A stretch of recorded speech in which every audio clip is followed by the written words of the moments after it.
او زما د جهنم ګرمه هوا خوښه ده. وایي ما ته تا ته چا دا ویلي دي چې ته ما ته د جنت او د جهنم غم زما کوه. په 1909 اتیایم کال کې چې کله په یورپ کې خاص کر په فرانسه کې یو انقلاب رالی او کوم کلیسایي نظام چې و هغه سقوط شو،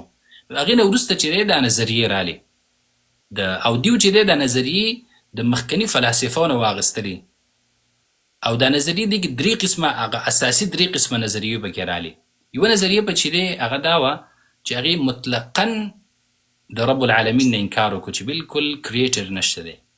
داسې څوک نشته دی چې هغه د دنیا یې جوړه کړي. یوه نظریه پکې دا وه چې هغې ته موږ ملحدین هم ویلی شو، او هغه هم چې دی دغه د سیکولرانو ټول درې طبقې پکې جوړې شي. یوه طبقه پکې دا وه چې هغې بالکل د هر څه نه انکار وکړو، د خدایتوب نه انکار وکړو چې رب العالمین نشته دی او د هر څه دی همداسې په خپله جوړ شوي دي، په خپله باندې روان دي. دویمه طبقه چې دا هغه دا وه چې هغه کریټر یې منه چې یو څوک داسې شته دی چې دا دنیا یې جوړه کړې ده،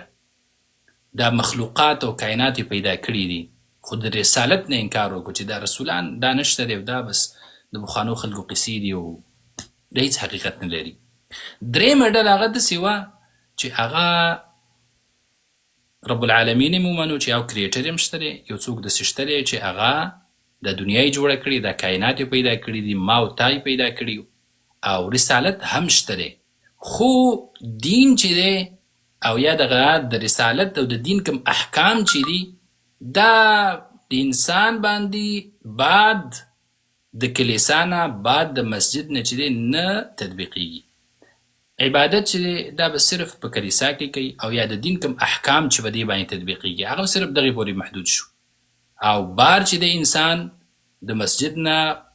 بار د کلیسا نه بار هغه یو حر انسان دی، هغه په خپلو ټولو کارونو کې آزاد دی، هغه ته دا نشي ویلی چې دا حرام دی دا حلال دی، نه هغه چې څه زړه غواړي هغه به کوي. هغه ته چې خپل ذهن او خپل منطق چې شی ښه وایي هغه به په هغه طرف باندې ځي، د هغې دپاره څوک چې دی منع کوونکی نشته دی. او دا د دیو اساسي او بنیادي مسله چې ده د سیکولر نه هغه دا ده چې انسان هغه فردیت لا حریت ورکوي، چې هغه بالکل حر دی، هغه باندې کوم قیودات نشته دی.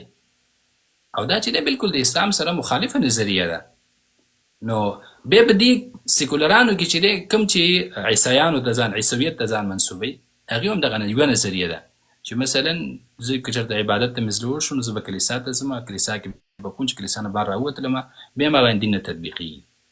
بس زه چې زړه مې څه غواړي هغه به کومه. بیا هغه کوم شرع او کوم قانون چې زما د ژوند دپاره الله رب العالمین رالیږلی د دین په شکل باندې چې مثلا ما ته محرمات ښودلي چې دا حرام دي دې نه به ځان ساتي، دا ستا لپاره حلال دي، نه نه نه دا به چې دی زه په خپله ډیسایډ کوم او زه به خپله چې دی دا واک لرم چې ځان دپاره څه شی خوښ کړم، چې څه شی زما دپاره ښه دي څه شی زما دپاره نه دي ښه. خو چېرته تاسو عموما د سیکولرانو هغې سره بحث شروع کوي نو هغه تا ته وایي چې ستا څه کار دی زما شخصي کارونو کې، دا خو زما خپل شخصي کارونه دي. او دا ما څو ځل د دغه کسانو نه اورېدلي دي چې ته چې چا سره راغلی مفتي صاحب محترم په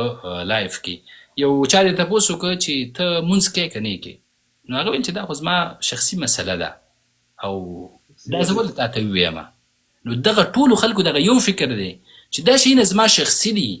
زه په دې کې چې دی پوره واک اختیار لرم که کوم که نه کوم، حر یم، ازادي ده ما سره. تاسو خبره لږه کټ کومه که نه همدغه حسیب سره مې چې اول لایف راغله ما ته وایي ما لږ دعوت ورکول مې ګوره بعضې کارونه ستا داسې دي چې د اسلام خلاف دي ته په هغې باندې کافر ګرځېږي ځکه نواقض الاسلام کې داخلېږي. نو دغه خبره مې ورته کولی چې ګوره دغه مه کوه چې زما دپاره اسلام مهم نه دی وطن مهم دی او زما د جهنم ګرمه هوا خوښه ده. وایي ما تا ته چا دا ویلي دي چې ته ما ته د جنت او د جهنم غم زما کوه، زما خپله خوښه ده که جنت ته ځم او که جهنم ته ځم، ما ته دا دعوت یې مه کوه، زما شخصي کار دی خپله مې خوښه ده. نو ستاسو خبره چې بالکل دې ته چې بار بار ته ورشي دي وایي موږ سره کار مه ساتئ، تاسو ته چا ویلي دي؟ زما که ته د عبادت باره کې دې تپوس وکړي یا همدغه رابطې باره کې تپوس وکړي نو دوی بیا دغه رابطه تا ته نه واضحه کوي